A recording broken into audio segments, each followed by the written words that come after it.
বিশ্বকবি রবি ঠাকুরের ভাষায়, ওরে গৃহবাসী খোলদার খোল, লাগলো যে দোল, স্থলে জলে বুনো তলে লাগলো যে দোলদার, খোলদার খোল, ওরে গৃহবাসী।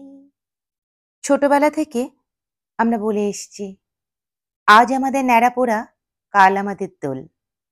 পূর্ণিমাতে চাঁদ উঠেছে, বলো হরি বল।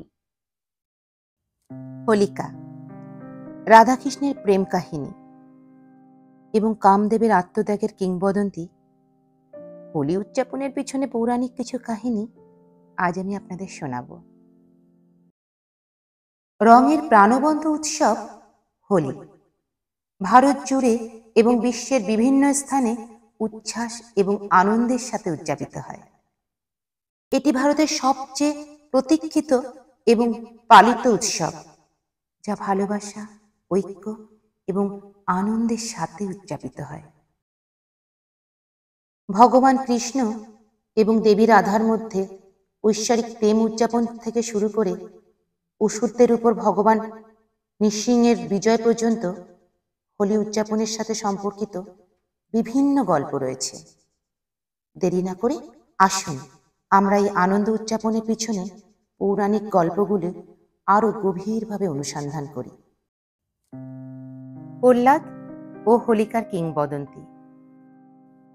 হোলিকার সাথে সম্পর্কিত সবচেয়ে জনপ্রিয় পৌরাণিক কাহিনীগুলির মধ্যে এটি হলো প্রহ্লাদ এবং হোলিকার কিংবদন্তি।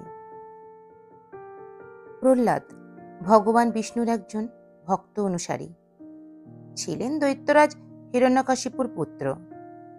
তার পিতা তাকে ভগবান বিষ্ণুর উপাসনা থেকে বিরত রাখার চেষ্টা করলেও প্রহ্লাদ ভগবানের প্রতি নিবেদিত প্রাণ ছিলেন। পুত্রের অবাধ্যতায় ক্ষুব্ধ হয়ে হিরণ্যকশিপু তার বোন হোলিকার সাথে ষড়যন্ত্র করে প্রহ্লাদকে হত্যা করে। হোলিকা আগুনের বিরুদ্ধে লড়াই করতে সক্ষম ছিলেন না। হোলিকা প্রহ্লাদকে তার সাথে চিতায় বসতে রাজি করান, এই বিশ্বাসে যে তার রোগ প্রতিরোধ ক্ষমতা তাকে রক্ষা করবে।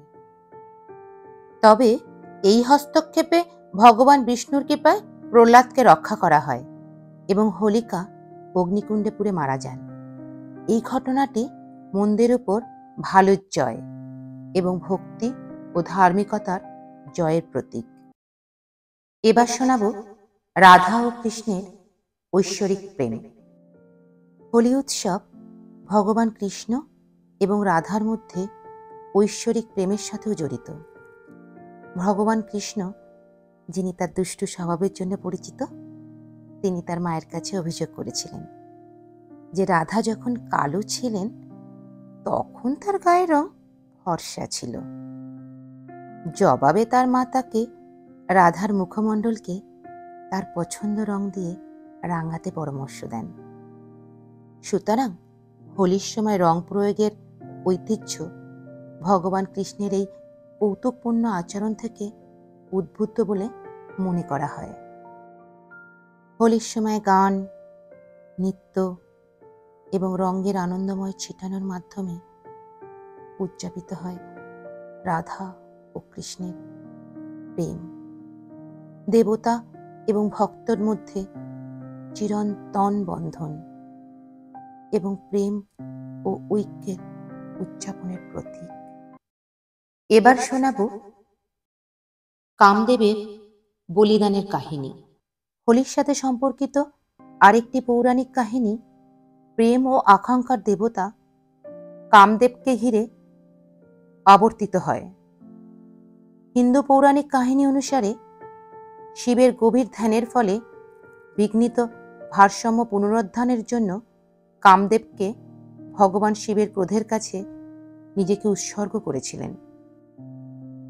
কামদেবের প্রেমের শক্তিতে আপ্লুত হয়ে শিব পরবর্তীতে তাকে পুনরুজ্জীবিত করেছিলেন, কিন্তু একটি নিরাকার আকারে।